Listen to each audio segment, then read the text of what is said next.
Assalamualaikum warahmatullahi wabarakatuh. Salam Membois.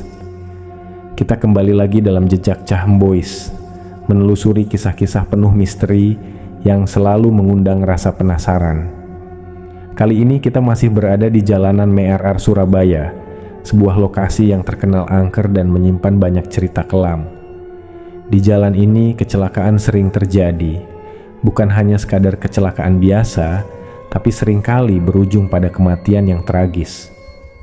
Warga sekitar mulai bertanya-tanya, apa sebenarnya yang terjadi di tempat ini?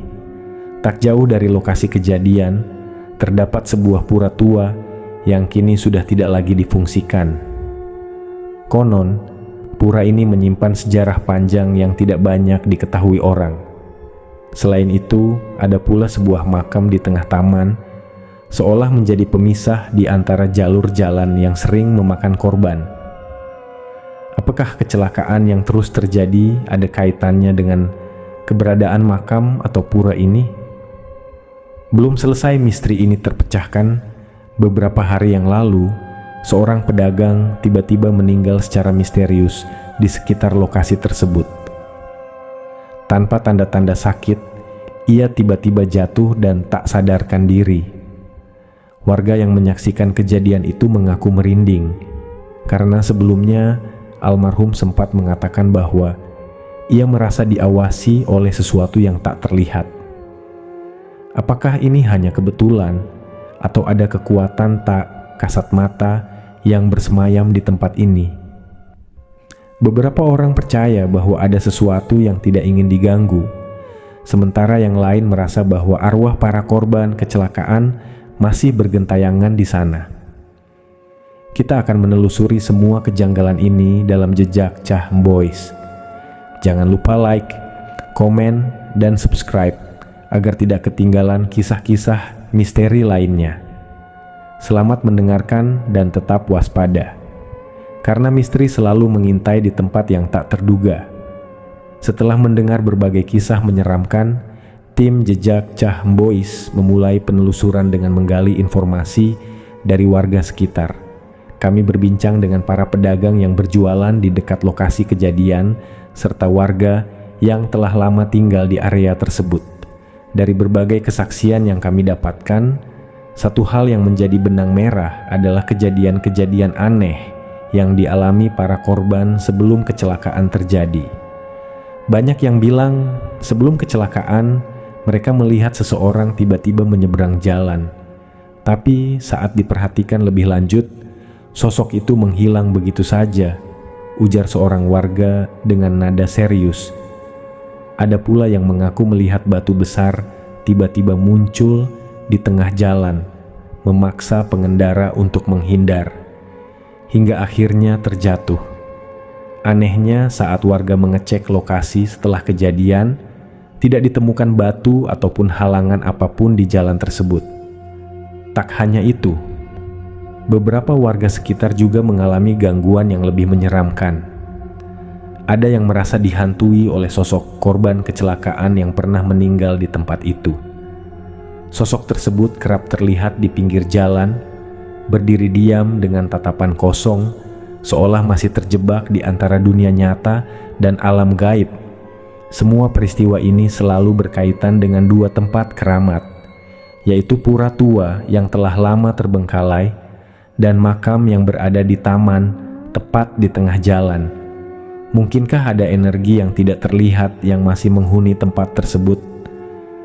Penelusuran kami belum selesai, dan misteri ini semakin membuat bulu kuduk merinding.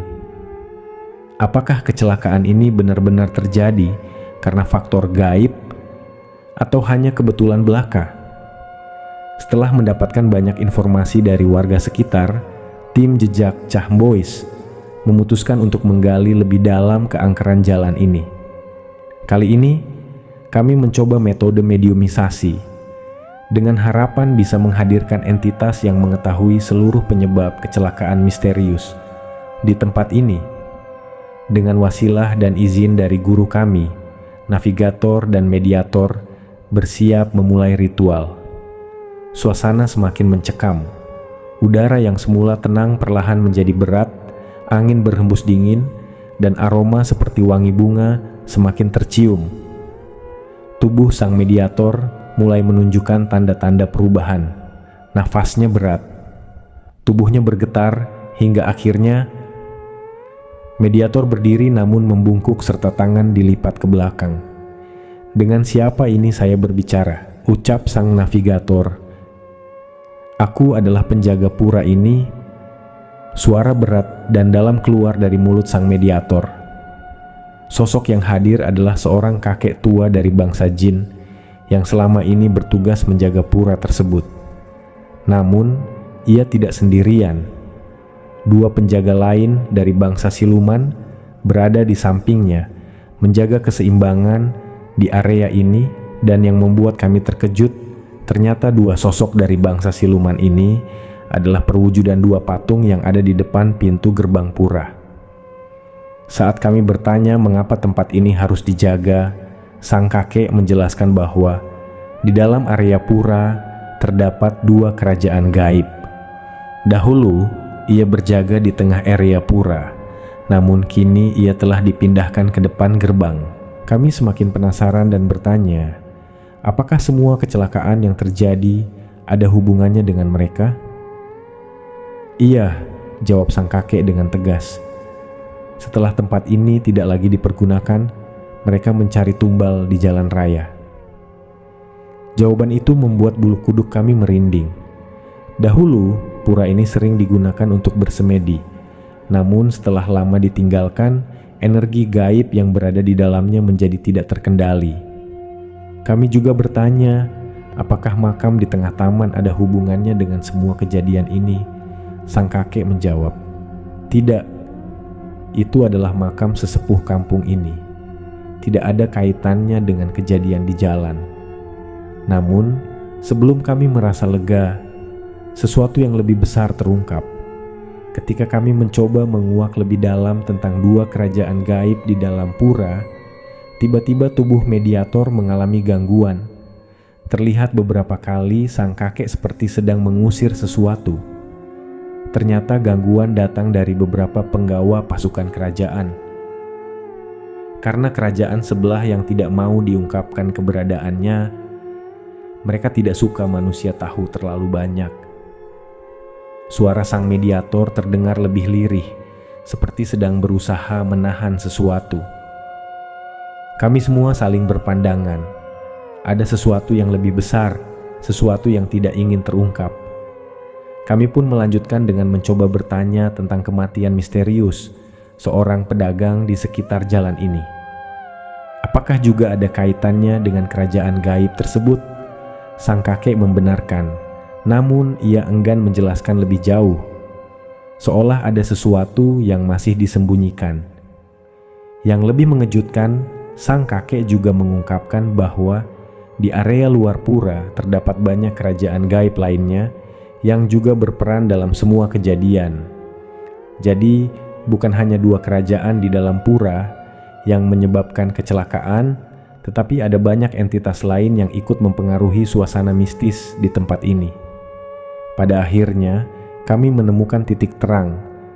Semua kejadian tragis yang terjadi di jalan ini bukanlah kebetulan, melainkan akibat campur tangan dari para penghuni gaib di sekitar. Namun, pertanyaannya masih tersisa. Apa yang sebenarnya disembunyikan oleh kerajaan gaib ini? Misteri ini masih jauh dari selesai. Kami sadar semua itu tentu ada batasannya, dan tidak semua misteri harus diungkapkan, kan? Setelah mendapatkan berbagai informasi dari sosok kakek tua, kami pun menyudahi penelusuran ini. Meski demikian, kami sadar bahwa masih banyak misteri yang belum terkuak di tempat ini. Apa yang sebenarnya terjadi di dalam dua kerajaan gaib yang berada di dalam pura? Mengapa salah satu kerajaan enggan untuk diungkapkan? Dan apakah ada rahasia yang lebih besar yang belum terungkap terkait kematian misterius seorang pedagang? Satu hal yang pasti, kehadiran entitas gaib di tempat ini nyata, dan mereka memiliki peran dalam berbagai kejadian yang terjadi. Kami kembali mengingatkan kepada semua orang, termasuk diri kami sendiri, bahwa jalan bukan hanya milik kita, tetapi juga milik mereka yang tak kasat mata. Hati-hati, tetap waspada, dan jangan lupa berdoa sebelum bepergian, karena terkadang bahaya datang bisa terlihat dan tak terlihat oleh mata manusia. Saksikan kisah selanjutnya hanya di Jejak Cah Boys. Jangan lupa like, komen, dan subscribe agar tidak ketinggalan kisah-kisah misteri lainnya. Salam boys.